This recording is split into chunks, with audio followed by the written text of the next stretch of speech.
Hello everyone, I am Babli and today we will start with the topic in vitro sperm capacitation. There is a unit in PGT syllabus developmental biology.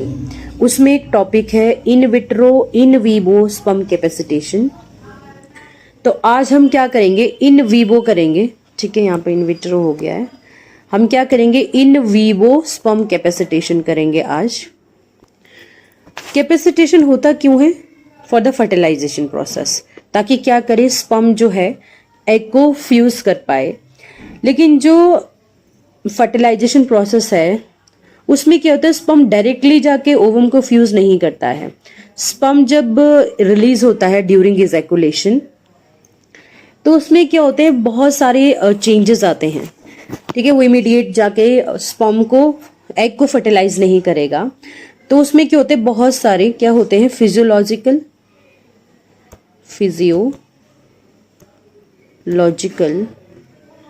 And biochemical changes होते हैं.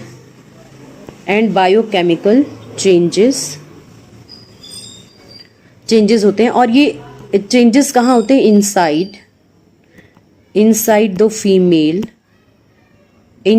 Female reproductive track. inside the female reproductive tract.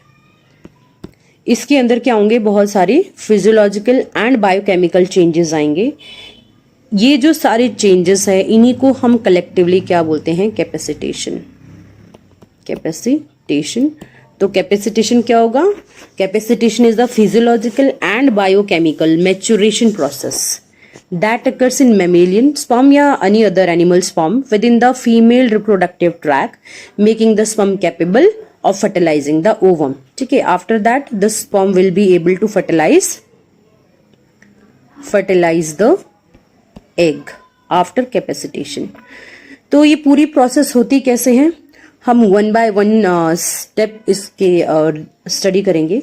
सबसे पहले कि इसको discover किसने किया था, तो सबसे पहले जो है वो ऑस्टिन थे. इनको बनी ऑस्टिन भी बोलते हैं, बनी Austin.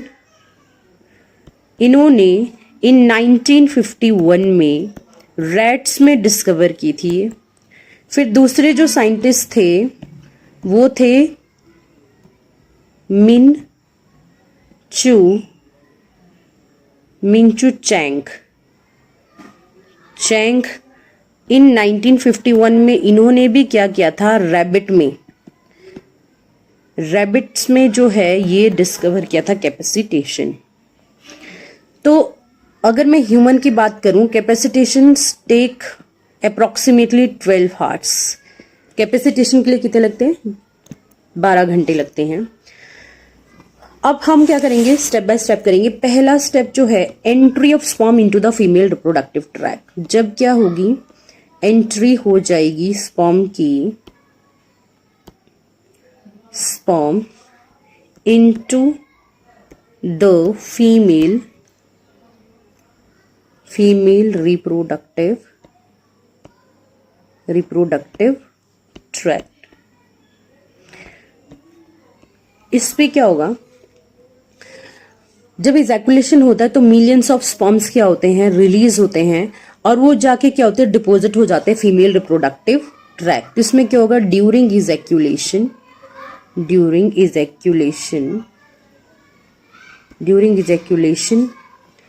millions of sperm will released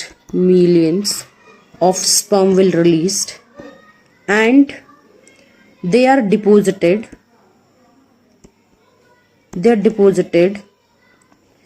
in the female reproductive tract.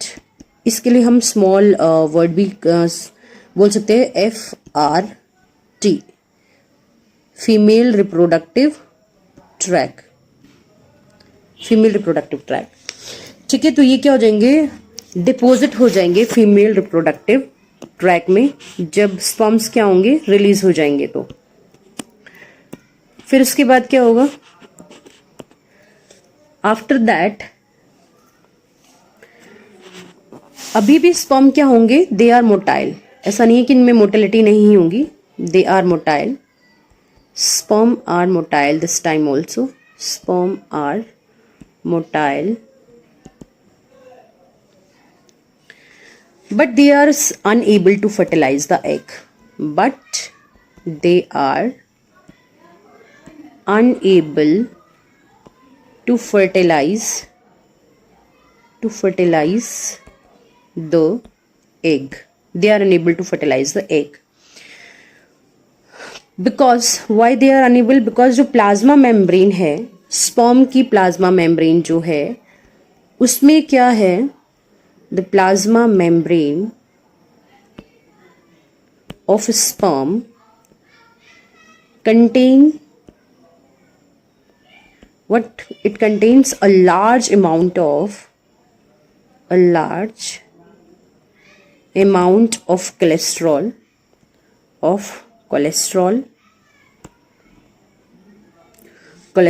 and decapacitation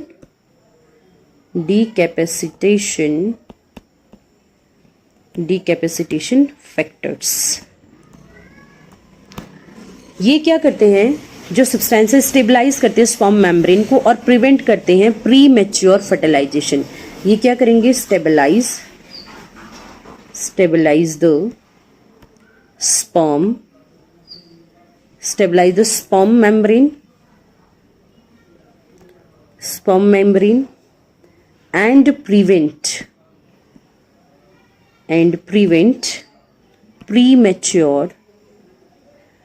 prevent premature fertilization. तो स्पर्म जब एंटर करेंगे फीमेल रिप्रोडक्टिव ट्रैक में, वो कहाँ डिपोजिट हो जाएंगे, फीमेल रिप्रोडक्टिव ट्रैक में डिपोजिट हो जाएंगे. They are still motile but they are unable to fertilize the egg. Why they are unable, because the plasma membrane of sperm contains large amount of cholesterol and decapacitation factors. ठीक है, जो क्या करेंगे, stabilise करते हैं sperm की plasma membrane को और प्रिवेंट करते हैं प्री मैच्योर फर्टिलाइजेशन. तो जो स्पर्म है वो क्या करता है, इसलिए जो स्पर्म है वो काफी टाइम मीन फॉर सेवरल हावर ये कहाँ पे प्रेजेंट रहेगा, ये प्रेजेंट रहेगा फीमेल रिप्रोडक्टिव ट्रैक में. ठीक है, for fully so that they become fully functional,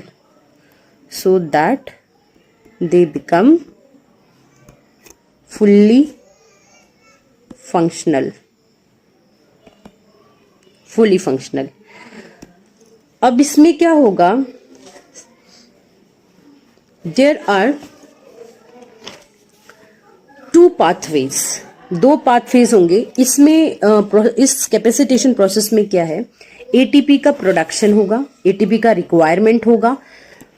अब वो एटीपी जो है वो कहां से जनरेट होंगे, देखिए इसमें सेकेंड स्टेप जो है एटीपी प्रोडक्शन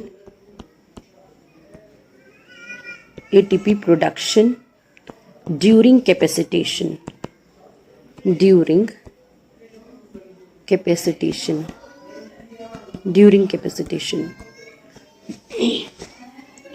इसमें क्या होगा, स्पर्म को क्या चाहिए, कॉन्टिन्यूसली एटीपी चाहिए, एनर्जी चाहिए to maintain the motility.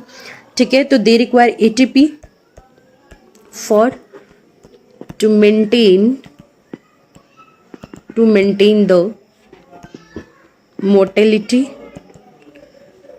The motility. तो देयर आर टू पाथवेज जो क्या करते हैं, एटीपी का प्रोडक्शन करते हैं. ATP is produced by two metabolic pathway.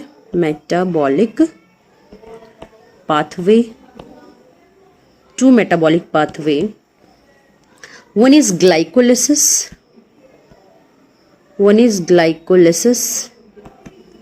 Glycolysis से क्या होगा, ये कहाँ पे होगी, ये होगी स्पर्म हेड और फ्लैजेला जो टेल है उसमें.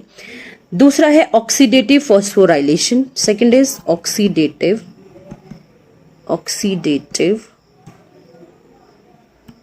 फॉस्फोराइलेशन. ऑक्सीडेटिव फॉस्फोराइलेशन जो है, ठीक है, इसको हम शॉर्ट फॉर्म में लिख सकते हैं OX, फॉस्फोराइलेशन। ठीक है, ये कहाँ पे होगी, जो मिडिल पीस है स्पर्म का जिसमें माइटोकॉन्ड्रिया प्रेजेंट है, ठीक है, वहां पे प्रोड्यूस होगा और large amount of ATP produce करेगा, प्लस ये जनरेट करेगा, it will generate more ROS. And what is ROS? This is the reactive oxygen species. This is the reactive oxygen species.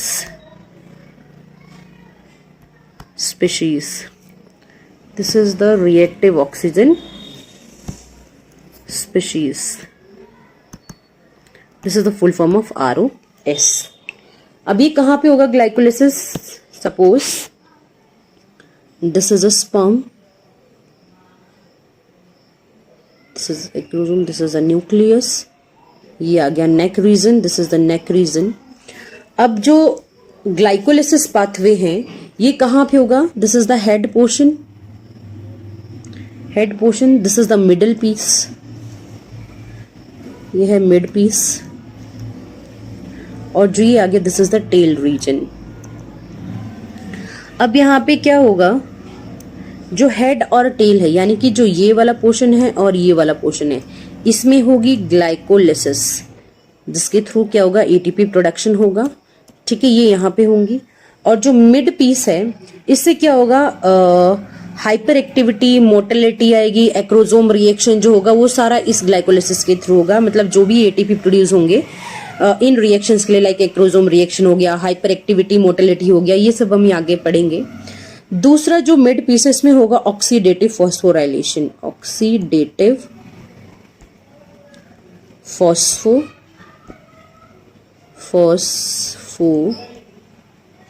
Oxidative phosphorylation.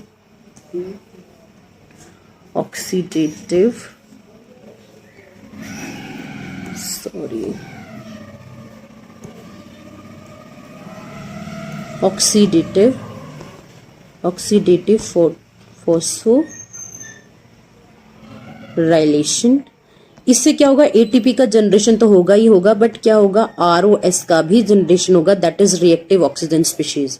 और इसका बहुत importance है। क्या importance है, अभी इसका देखते हैं कि ROS का क्या इंपॉर्टेंस है। It is very important for in the capacitation process. जो ROS है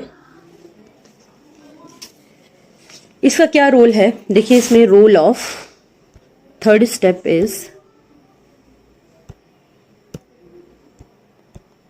role of ROS, that is reactive oxygen species.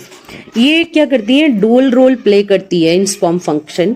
पहली बात कि अगर इसका स्मॉल अमाउंट प्रेजेंट है, स्मॉल अमाउंट ऑफ ROS यानी कि रिएक्टिव ऑक्सीजन स्पीशीज, ये हमारे लिए एसेंशियल है। अगर ये प्रेजेंट है, essential because it promotes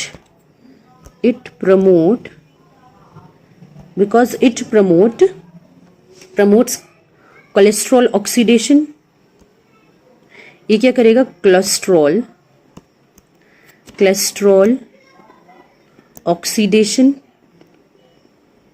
oxidation, it promote cholesterol oxidation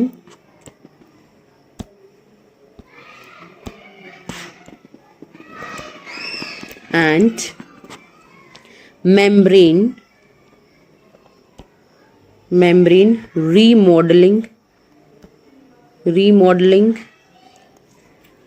and protein tyrosine phosphorylation and protein tyrosine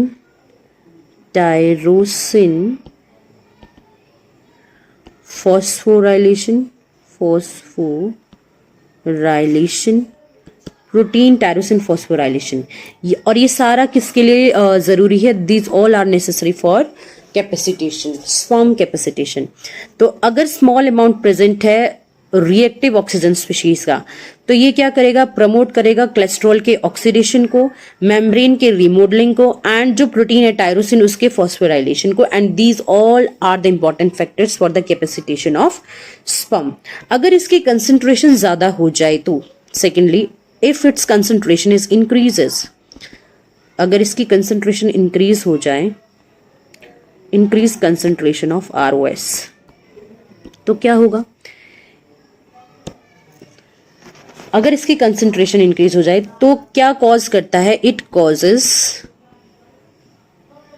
causes oxidative stress, oxidative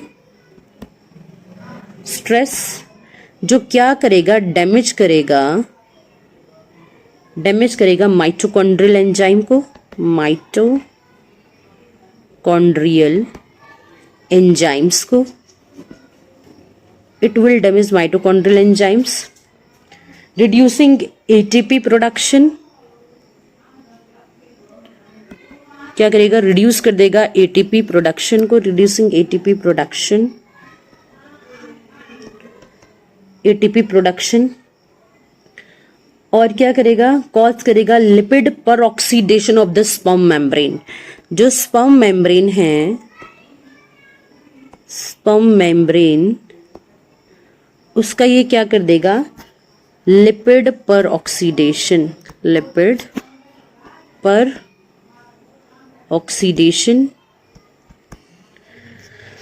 और क्या करेगा, डैमेज करेगा डीएनए को, डैमेज डीएनए, और अल्टीमेटली क्या होगा, स्पर्म डेथ हो जाएगी, स्पर्म डेथ।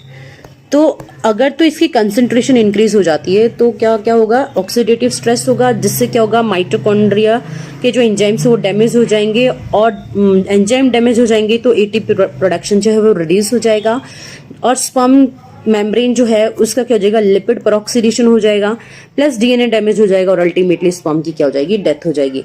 तो जो फेवरेबल कंडीशंस है, these are the small amount of reactive oxygen species for the sperm capacitation. Now come to the next point, that is initiation of capacitation। ये तो दो पाथवे बताए कि ग्लाइकोलिसिस होगा एंड ऑक्सीडेटिव फॉस्फोराइलेशन होगा, जिसमें reactive oxygen species का भी क्या होगा, प्रोडक्शन होगा, plus they will produce the ATP। और ये रिएक्टिव ऑक्सीजन स्पीशीज की जो इंपॉर्टेंस है वो बता दी, कंसेंट्रेशन क्या होनी चाहिए इसकी, कम होनी चाहिए, तभी ये फेवर करेगा कैपेसिटेशन को। अब नेक्स्ट आता है fourth point, that is initiation of capacitation, initiation of capacitation, initiation of capacitation। जो फीमेल रिप्रोडक्टिव ट्रैक है वो क्या करता है, फीमेल रिप्रोडक्टिव ट्रैक ये सुइटेबल एनवायरनमेंट प्रोवाइड कराता है, provide suitable environment for capacitation।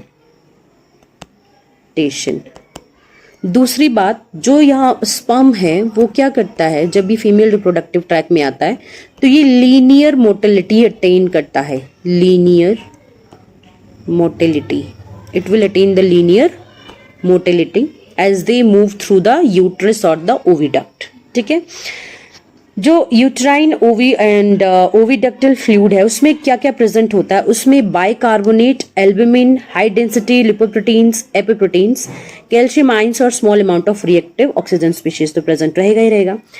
तो इसमें क्या क्या प्रेजेंट होगा, जो uterine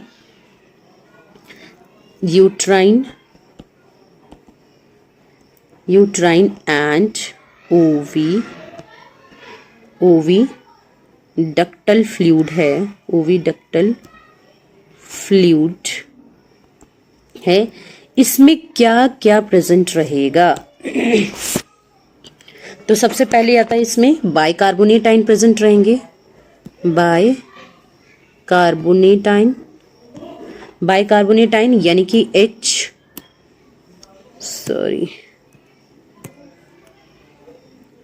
bicarbonate ion HCO3 negative, ठीक है। दूसरा एल्ब्यूमिन, तीसरा high density lipoprotein, high density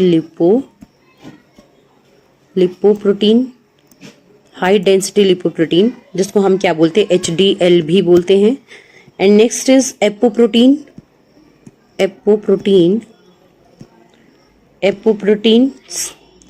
and fourth one is calcium ions.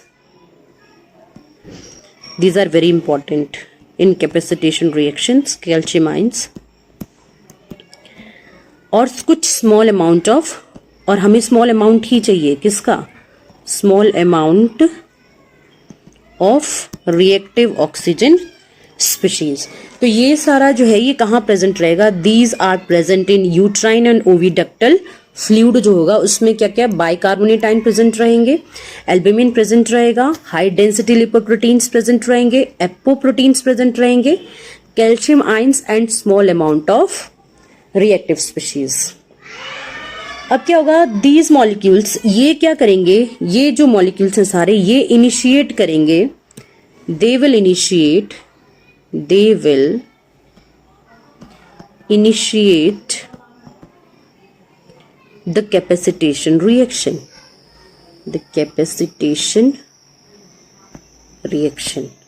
तो यहां से भी क्वेश्चन बन सकते हैं बहुत सारे कि पहली बात यूट्राइन एंड ओविडक्टल फ्लूइड में क्या क्या प्रेजेंट होता है और जो कैपेसिटेशन रिएक्शन है वो कौन इनिशिएट करेगा। अभी कैसे इनिशिएट होगी, जो एल्ब्यूमिन और HDL है, HDL क्या है, हाई डेंसिटी लिपोप्रोटीन्स है, ये क्या करेंगे, रिमूव करेंगे cholesterol from the sperm membrane. तो जो एल्ब्यूमिन है, albumin and HDL, albumin and HDL क्या करेंगे, ये दोनों क्या करेंगे, रिमूव करेंगे, they will remove the cholesterol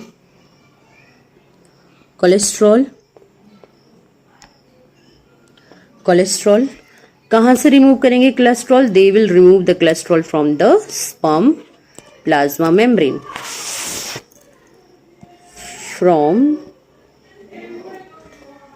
from the plasma membrane. और प्लाज्मा मेम्ब्रेन किसकी है, ये स्पर्म की है। इसी टाइम पे क्या होगा, जो ROS है, ROS means reactive oxygen species, इसकी जो लो कंसंट्रेशन है, ठीक है, ये क्या फेवर करेगा, और मतलब ये क्या करेगा, इट विल ऑक्सीडाइज, ये ऑक्सीडाइज करेगा किसको, ऑक्सीडाइज कोलेस्ट्रॉल को, ये क्या करेगा कोलेस्ट्रॉल,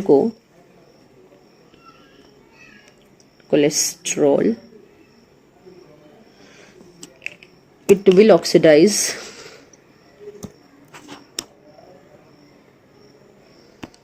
कोलेस्ट्रॉल। किस में ऑक्सीडाइज करेगा, ये ऑक्सीडाइज करेगा ऑक्सीस्टिरॉल में, ठीक है, किस में कन्वर्ट कर देगा, ये ऑक्सीस्टिरॉल में, which is more water soluble. ये जो ऑक्सीस्टिरॉल है it is more water soluble than cholesterol, तो ये क्या है, more water soluble, it is more water soluble, ठीक है, and can be removed easily,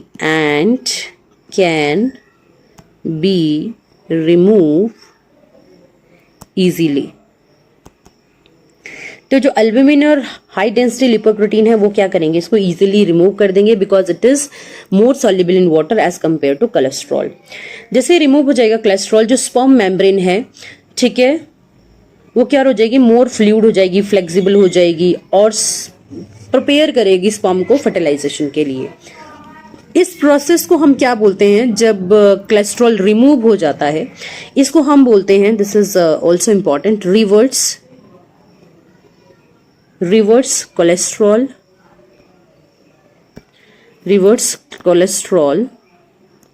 transport, इसको हम बोलेंगे रिवर्स कोलेस्ट्रॉल ट्रांसपोर्ट, RCT, ठीक है जी। अब जब कोलेस्ट्रॉल रिमूव हो गया तो स्पर्म प्लाज्मा मेम्ब्रेन कैसी होगी? Sperm plasma membrane becomes more fluid,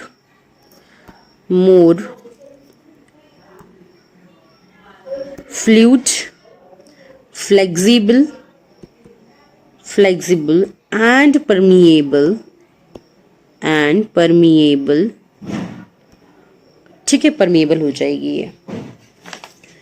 अब इसके बाद क्या होगा? इसके बाद जो है वो एक्टिवेट हो जाएंगे इंट्रा सेल्यूलर जो सिग्नलिंग पाथवे है वो एक्टिवेट हो जाएंगे। नेक्स्ट स्टेप जो आएगा दैट इज 5th वन, वो है एक्टिवेशन ऑफ इंट्रासेल्यूलर सिग्नलिंग, ठीक है जी। तो किसका एक्टिवेशन होगा? इंट्रासेल्यूलर सिग्नलिंग का एक्टिवेशन होगा। इसमें क्या होगा? जो बाइकार्बोनेट आयन प्रेजेंट है फीमेल रिप्रोडक्टिव ट्रैक में, ये क्या करेंगे? The bicarbonate ion present in the female reproductive track, ये एंटर करेंगे स्पर्म में, ठीक है। द बाइकार्बोनेट आयन, जो बाइकार्बोनेट आयन है,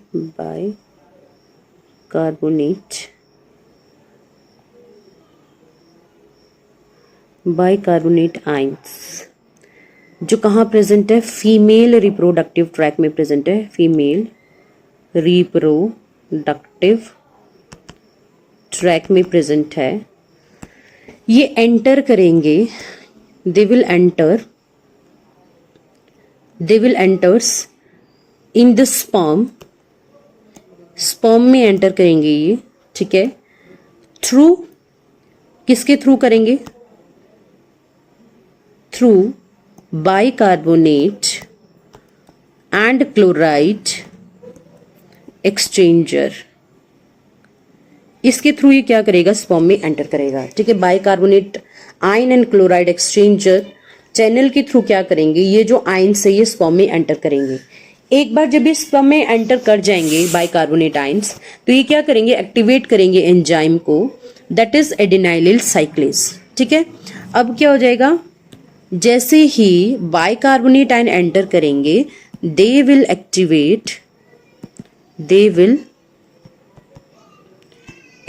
किसको एक्टिवेट करेंगे? They will activate soluble adenyl cyclase, that is SAC, ठीक है। और ये क्या करेगा? जैसे ही एक्टिवेट हो जाएगा, ये कन्वर्ट करेगा, it will convert ATP into cyclic AMP, ठीक है। CAMP भी हम इसको बोलते हैं। अब CAMP जैसे क्या होगा?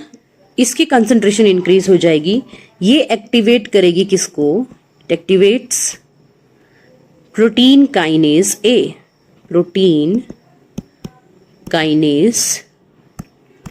ठीक है, जिसको हम PKA भी बोलते हैं। अब ये क्या करेगा? प्रोटीन काइनेज ए किसको एक्टिवेट करेगा? Further it will activate protein tyrosine kinase, ये किसको एक्टिवेट करेगा? प्रोटीन टायरोसिन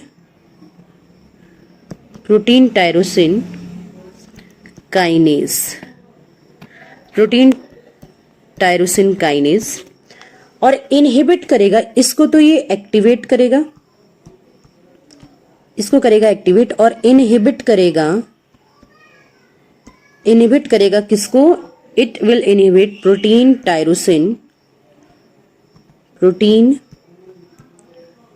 टायरोसिन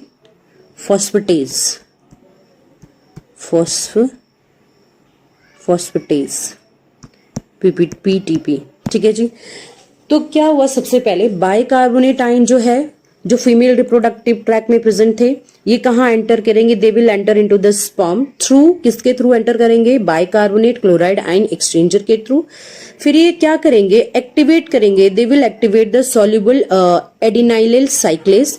जैसे ही एडिनाइलिल साइक्लेज एक्टिवेट हो जाएगा, ये कन्वर्ट करेगा एटीपी को साइक्लिक एएमपी में। जैसे साइक्लिक एएमपी का जो कंसंट्रेशन है वो इंक्रीज हो जाता है, ये क्या करेगा? एक्टिवेट करेगा प्रोटीन काइनेज ए को। प्रोटीन काइनेज ए फर्दर क्या करेगी? एक्टिवेट करेगी प्रोटीन टायरोसिन काइनेज को, और इनहिबिट करेगी किसको? प्रोटीन टायरोसिन फॉस्फेटेज को। ठीक है, तो ये सारा क्या है? ये है इंट्रासेल्युलर सिग्नलिंग। अब इससे क्या होगा? जो प्रोटीन टायरोसिन अब इसकी जो ये प्रोटीन टायरोसिन है काइनेज जो है, इसकी क्या हो जाएगी? फॉस्फोराइलेशन हो जाएगी। जो प्रोटीन टायरोसिन है, ठीक है, अब क्या होगा? जो प्रोटीन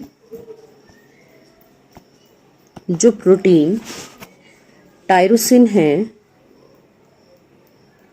प्रोटीन टायरोसिन, इसका क्या होगा? फॉस्फोराइलेशन हो जाएगा। फॉस्फोराइलेशन होगा, जिससे क्या होगा? ये एक phosphorylation, and it is considered as a important biochemical events in the capacitation. ठीक है, ये जो सारी सिग्नलिंग पाथवे है, ये क्या करेगा? प्रिपेयर करता है, it prepare sperm for hyper activation and acrosome reaction। तो ये जो भी इंट्रासेलुलर सिग्नलिंग पाथवे हुआ, ये क्या करेगा? प्रिपेयर करेगा स्पर्म को हाइपर एक्टिवेशन के लिए एंड एक्रोसोम रिएक्शन के लिए। अब नेक्स्ट जो पॉइंट है हमारा main point, that is 6th point, ये है कैल्शियम एंट्री ड्यूरिंग कैपेसिटेशन। अब होगी कैल्शियम की entry, calcium entry during capacitation.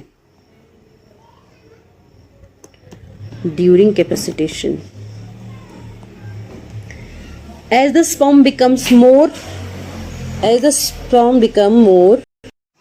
more fluid, मतलब जब प्लाज्मा मेम्ब्रेन जो है फ्लूइड, उसकी फ्लूइडिटी बढ़ जाएगी, तो उसमें किसकी एंट्री हो जाएगी? उसमें होगी कैल्शियम आयंस की एंट्री।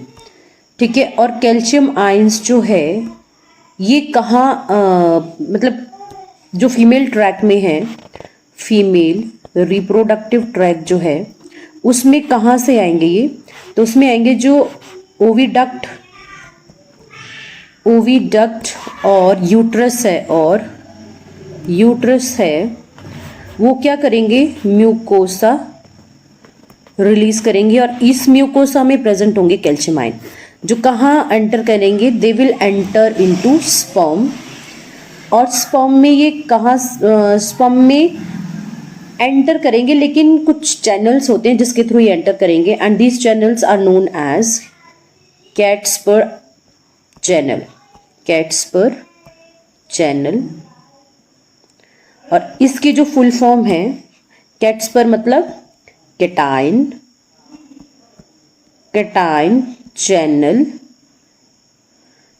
Channel of sperm. और ये कहाँ प्रेजेंट होंगे? These cation channels are present at sperm tail, यानी कि जो स्पर्म टेल है वहां पे ये चैनल प्रेजेंट है, और वहीं से फिर कैल्शियम आयन क्या करेंगे? एंटर करेंगे फ्रॉम फीमेल रिप्रोडक्टिव ट्रैक। अब उसके बाद क्या होगा? जो जैसे ये एंटर करेंगे, ये करता क्या है? जो कैटाइन चैनल है स्पर्म में जो प्रेजेंट है, ये एक्टिवेट करता है एल्कलाइन पी। ये कैसे एक्टिवेट होता है? जो कैटाइन चैनल है ये कैसे एक्टिवेट होंगे? दीज आर एक्टिवेटेड बाय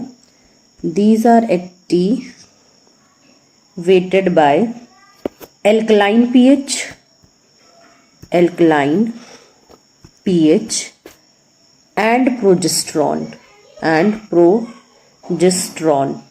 और जो प्रोजेस्टेरॉन है वो कहाँ से रिलीज होगा? Progesterone is released by cumulus cell. Cumulus cells जो है ये कहाँ प्रेजेंट है? क्यूमुलस सेल्स ये सराउंड करती है oocyte को, सराउंड oocytes को। ये क्या रिलीज करेगी? प्रोजेस्टेरॉन रिलीज करेगी। तो जो एल्कलाइन पीएच है और प्रोजेस्टेरॉन है ये क्या करते हैं? ये एक्टिवेट करेंगे कैटाइन चैनल्स ऑफ स्पर्म, और फिर जैसे ही एक्टिवेट हो जाएंगे इन चैनल्स के थ्रू क्या होगी? एंट्री होगी कैल्शियम आयंस की इन स्पर्म। ठीक है, और ये चैनल कहाँ प्रेजेंट है? स्पर्म टेल में प्रेजेंट है। अब क्या होगा? जब स्पर्म कैल्शियम आयंस जब एंटर करेंगे तो ये क्या करेंगे? ये जो कैल्शियम आयंस से ये एक्ट करेंगे as a second messenger during capacitation. तो जो कैल्शियम आयंस है they will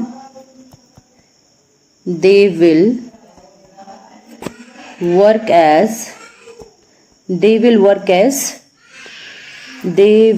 as second messenger।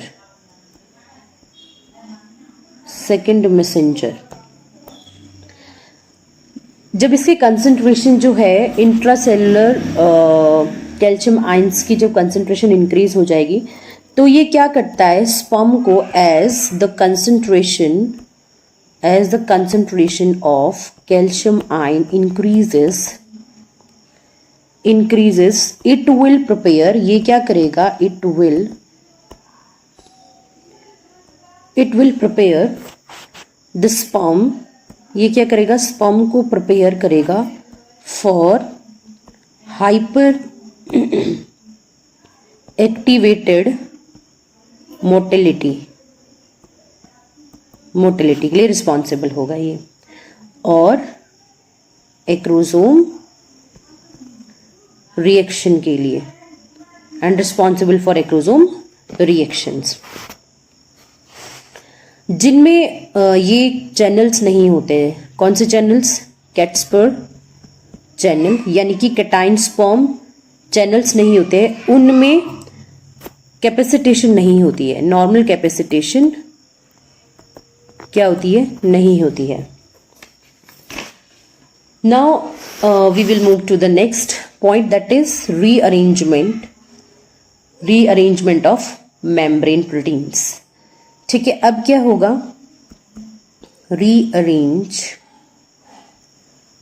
Rearrangement of membrane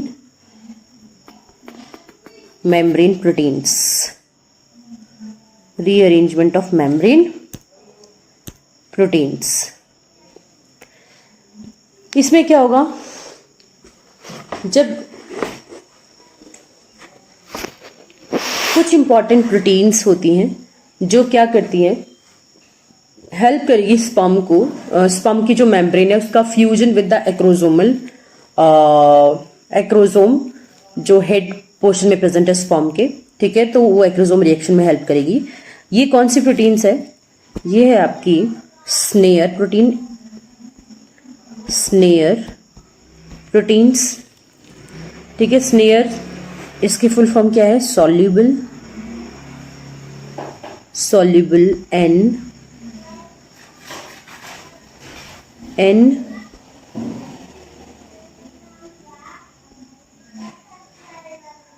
इथेलेमाइन, एक सेकेंड,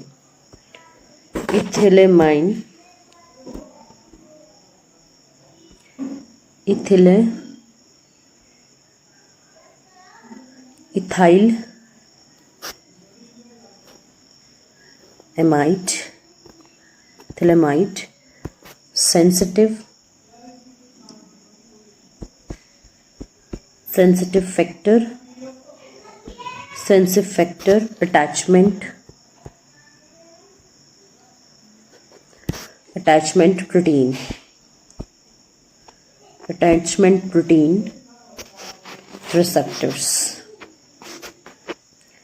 protein receptors, ठीक है।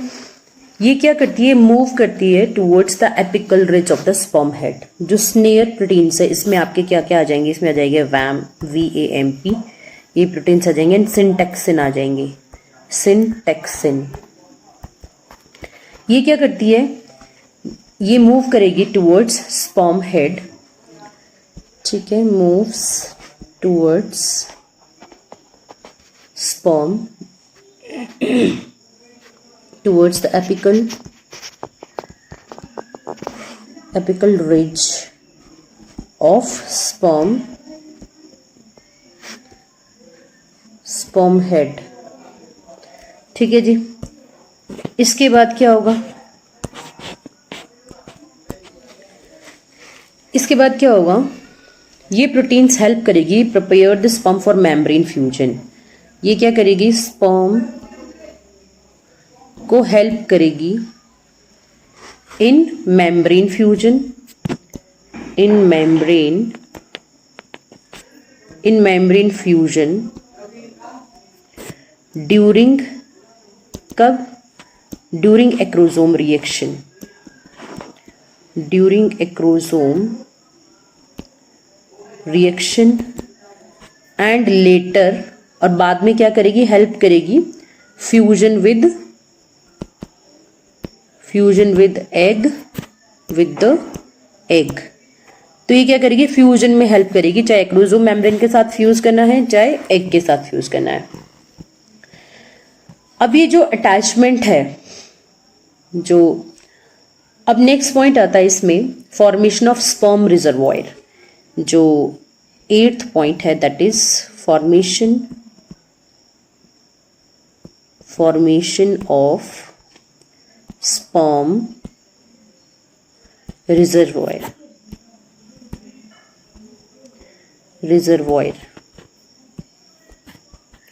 formation of sperm reservoir। अब आफ्टर अंडरगोइंग इनिशियल कैपेसिटेशन, जो स्पर्म है वो ट्रेवल करेगा to the isthmus of the oviduct, ठीक है। आफ्टर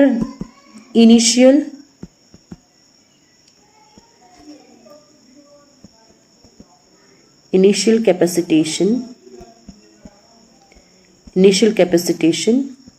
जो स्पर्म है वो कहाँ ट्रेवल करेगा, sperm travel to the isthmus of the oviduct। यहाँ पे क्या होगा, ये जब isthmus में पहुंच जाएगा तो ये क्या करेगा, एपिथेलियल सेल से अटैच हो जाएगा वहां पे, ठीक है। यहाँ पे क्या होगा, where they attach to the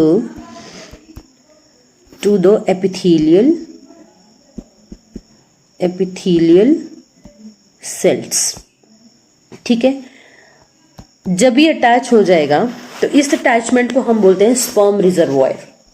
क्या बोलेंगे हम इसको, स्पर्म रिजर्वॉयर, स्पर्म रिजर्वॉयर। जो स्पर्म रिजर्वॉयर है ये क्या करता है, बहुत सारी फंक्शंस प्ले करता है। पहला फंक्शन क्या है, इसके फंक्शंस क्या है, इट प्रोलॉन्ग स्पर्म सर्वाइवल। एक तो क्या करेगा, ये स्पर्म के सर्वाइवल को मेंटेन करके रखेगा, स्पर्म्स सर्वाइवल। दूसरा, ये सेलेक्ट करेगा हेल्दी स्पर्म को, selects healthy sperm, it will select healthy sperms. तीसरा, ये क्या करेगा, प्रिवेंट करेगा पॉलीस्पर्मी को,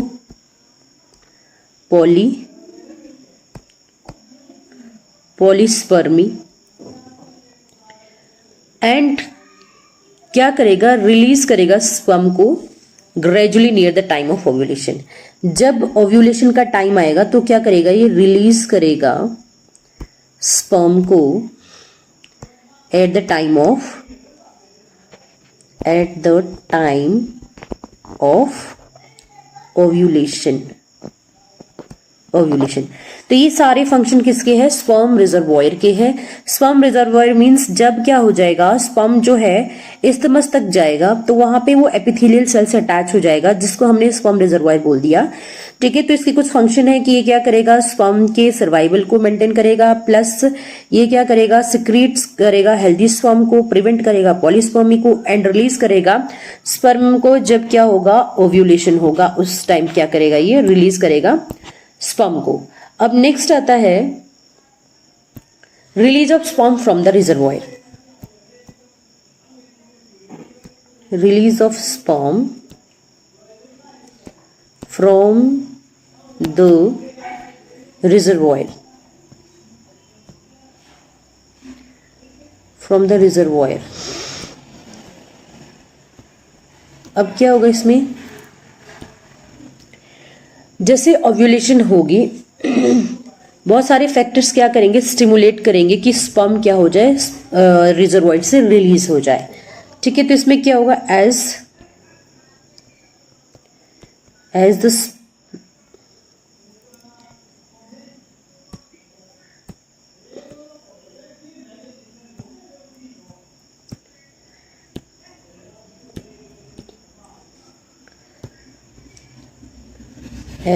the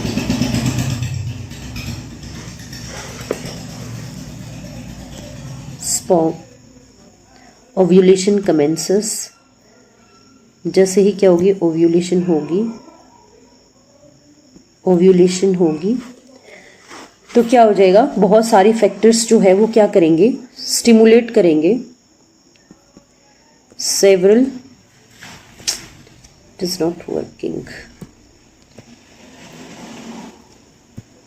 बहुत सारे फैक्टर्स क्या करेंगे,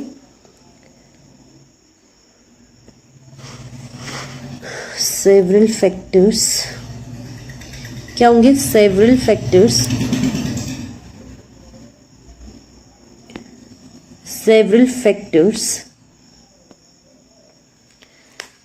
क्या करेंगे, स्टिमुलेट करेंगे,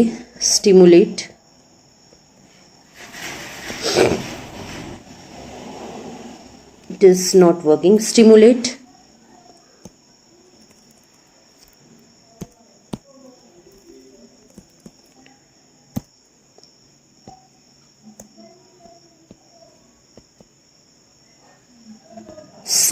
the release of sperm, इसमें क्या क्या आएंगे, कौन कौन से फैक्टर्स होंगे, पहला आएगा हार्मोनल चेंजेस, दूसरा आ जाएगा changes in oviductal fluid,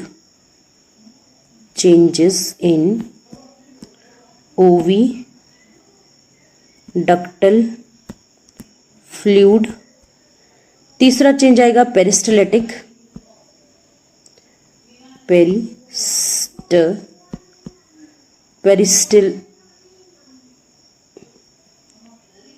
पेरिस्टलेटिक contractions, तीसरा जाएगा fourth one is break down of sperm binding proteins,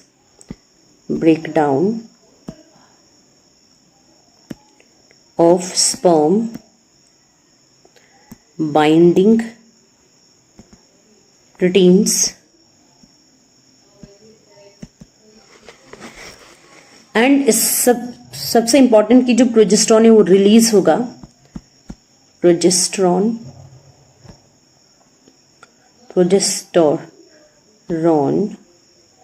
released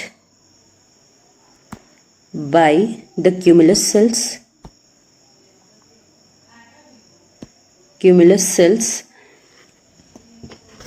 क्योंकि प्रोजेस्टेरॉन क्या करता है, एक्टिवेट करेगा कैट्सपर्स चैनल को एंड अलाउ करेगा calcium to enter the sperm, हम ऑलरेडी कर चुके हैं। ये क्या करेगा, जब कैल्शियम आयन की कंसंट्रेशन इंक्रीज हो जाएगी, ठीक है, जब क्या हो जाएगी, high concentration of calcium ion क्या करेगी, डिटैच कराएगी स्पर्म को, will detach sperm from the reservoir, from the reservoir. और ये क्या हो जाएगा, जो स्पर्म है वो क्या हो जाएगा, become fully, sperm become fully active हो जाएगा। Now sperm become fully active. अब जो नेक्स्ट प्रोसेस है that is hyper activation.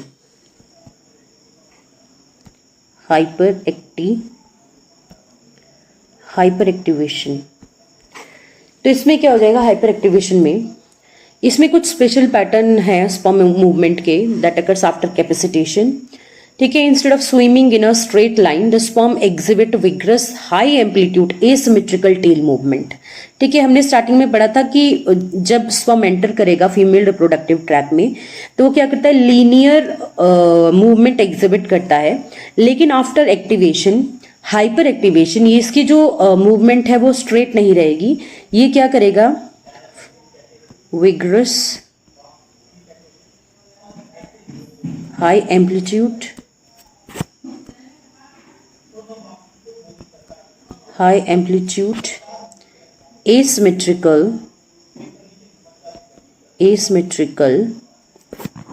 tail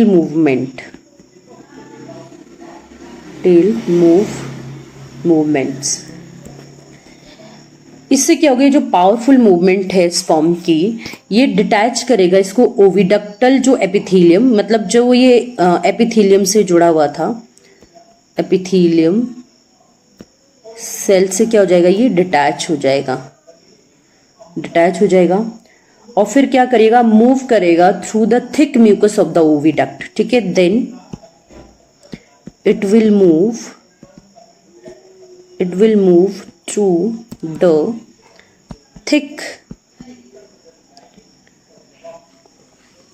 thick mucus of the oviduct, फिर ये क्या करेगा, पेनिट्रेट करेगा द क्यूमुलस oocyte कॉम्प्लेक्स। ठीक है, then it will penetrate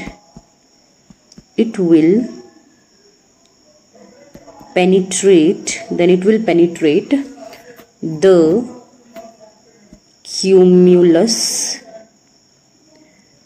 oocyte complex and finally क्या होगा, and finally reach the egg.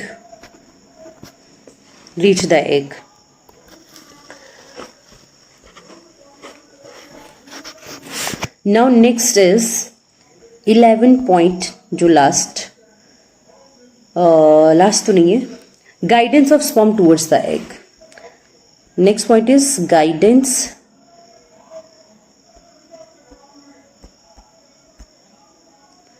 Guidance of sperm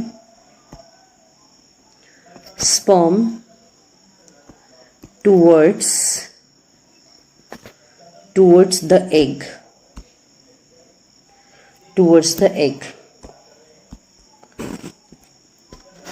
इसमें क्या होगा, एक बार जब हाइपर एक्टिवेट हो जाएगा स्पर्म, एग को लोकेट कर लेगा, तो 3 मैकेनिज्म जो है इसमें काम करते हैं and these mechanisms are very important. First is chemotactic, first mechanism is chemotaxis, second one is थर्मोटैक्सिस,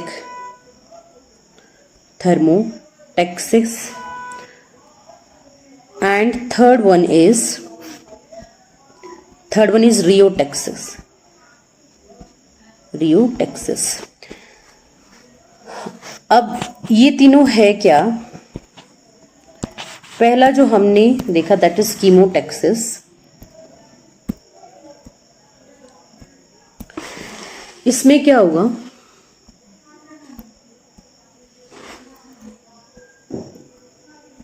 chemotaxis में, सॉरी पेन मेरा जरा चल नहीं रहा है ठीक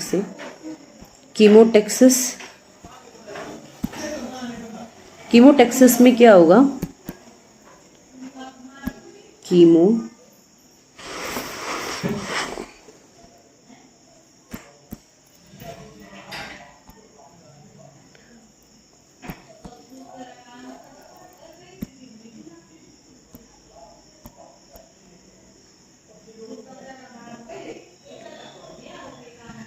कीमो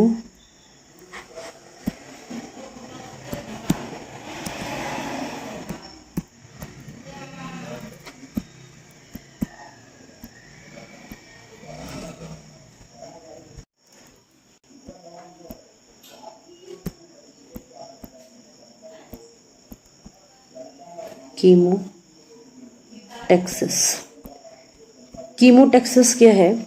इसमें क्या होगा? मूवमेंट होगी टुवर्ड्स केमिकल सब्सटेंसेस। ठीक है, क्या होगा? मूवमेंट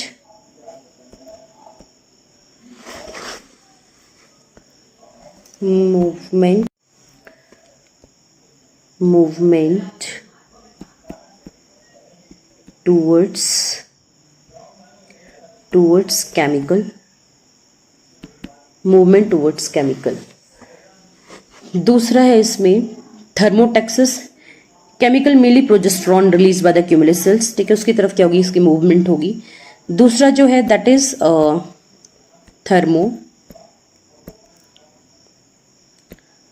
थर्मोटैक्सिस। थर्मोटैक्सिस का मतलब क्या है कि movement towards the slightly warmer ampulla of the oviduct. मतलब थर्मोटैक्सिस में क्या होगा? एम्प्यूला की तरफ मूवमेंट होगा, एम्प्यूला ऑफ द ओविडक्ट,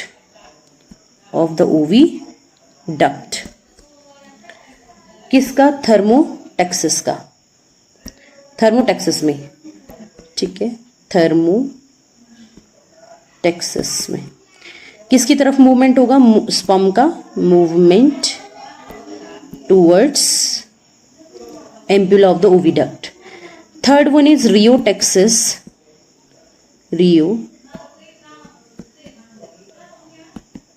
रियोटैक्सिस क्या है? It is movement against the flow of oviduct fluid. ठीक है, it is the movement against the flow of oviduct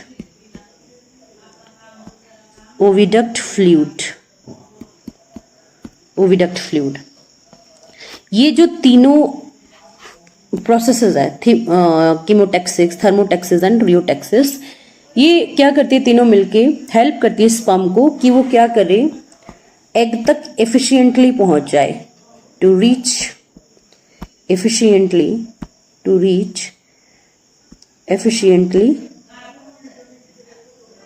to egg. ठीक है, तो ये एग के पास क्या करे? एफिशिएंटली पहुंच जाए।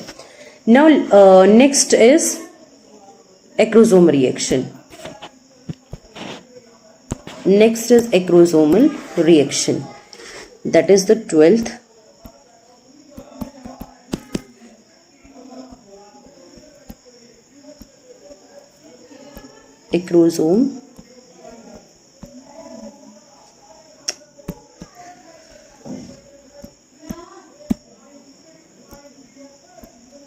एक्रोसोम रिएक्शन में क्या होगा? जब एग स्पर्म एग तक पहुंच जाएगा तो उसमें क्या होगी? एक्रोसोमल रिएक्शन होगी, जो क्या which is rapid, irreversible and calcium dependent exocytotic process है। ठीक है, इसमें क्या होगा? मतलब कैल्शियम आयंस यहाँ पे भी चाहिए। एक्सोसाइटोटिक प्रोसेस है मींस क्या होगा? इसमें रिमूवल होगा, किसका रिलीज होगा? एक्रोस जो हेड से है वो कुछ एंजाइम रिलीज होते हैं जिसको हम क्या बोलते हैं? जब एग क्या होगा? स्पर्म जो है एग के पास पहुंच जाएगा तो उसमें कौन सी रिएक्शन होगी? एक्रोसोम रिएक्शन होगी, जो क्या है? रैपिड है, बहुत जल्दी होगी, इरिवर्सिबल है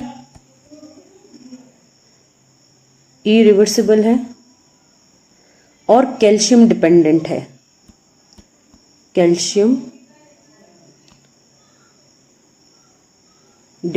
है। और क्या है? ये एक्सोसाइटोटिक प्रोसेस है। एक्सोसाइटोटिक प्रोसेस है। इस प्रोसेस के टाइम पे क्या होगा, जो प्लाज्मा मेम्ब्रेन है, प्लाज्मा मेम्ब्रेन क्या करेगी, प्लाज्मा मेम्ब्रेन किसकी, प्लाज्मा मेम्ब्रेन ऑफ स्पर्म, ये क्या करेगी, फ्यूज करेगी, fuse with outer acrosomal membrane, acrosomal membrane, और क्या करेगी, रिलीज करेगी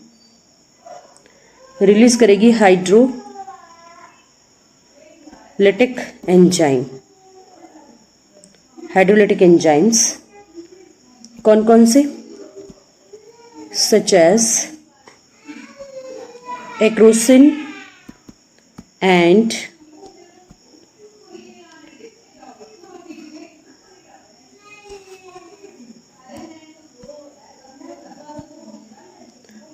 हेल्यूरोनिडेज, हेल्यूरोनिडेज। ये एंजाइम्स क्या करेंगे, दीज एंजाइम्स विल डाइजेस्ट, ये क्या करेंगे, डाइजेस्ट करेंगे जोना पेल्यूसिडा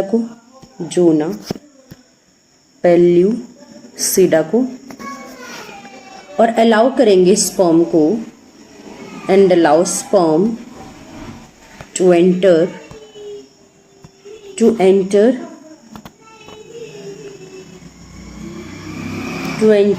द एग और पेनिट्रेट द एग। ठीक है, तो जो एक्रोसोमल रिएक्शन ट्रिगर करेगी mainly by zona pellucida glycoproteins. जो एक्रोसोम रिएक्शन है वो मेनली किसके थ्रू होगी, मतलब वो ट्रिगर्ड होगी या एक्टिवेट होगी बाय जोना पेल्यूसिडा ग्लाइकोप्रोटीन। जोना पेल्यूसिडा ग्लाइकोप्रोटीन कौन सी है, स्पेशली ZP3, ठीक है, एंड प्रोजेस्टेरॉन, ठीक है, प्लस प्रोजेस्टेरॉन इज इंपॉर्टेंट। ये दोनों क्या करेंगे, ये एक्टिवेट मतलब ये इनिशिएट कराएंगे या ट्रिगर करेंगे एक्रोसोमल रिएक्शन को। ठीक है, अब इसके बाद क्या होगा,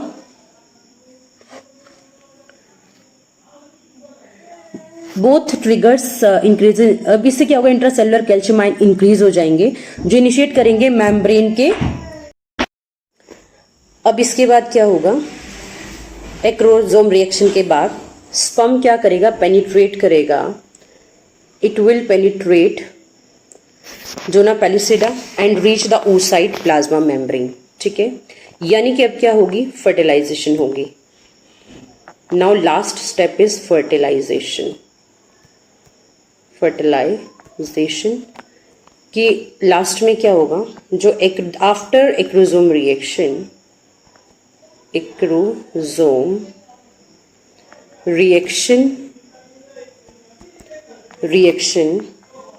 द स्पर्म, जो स्पर्म है वो क्या करेगा, पेनिट्रेट द जोना पेल्यूसिडा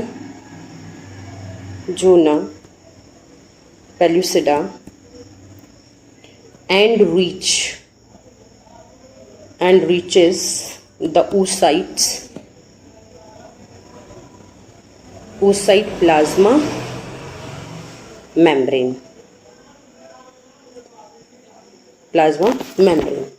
इसके बाद क्या होगा, जो स्पर्म और एग है मेम्ब्रेन से वो क्या हो जाएगी, फ्यूज हो जाएगी और अलाउ करेगी स्पर्म न्यूक्लियस को कि वो क्या करे, एग के साइटोप्लाज्म में एंटर करे।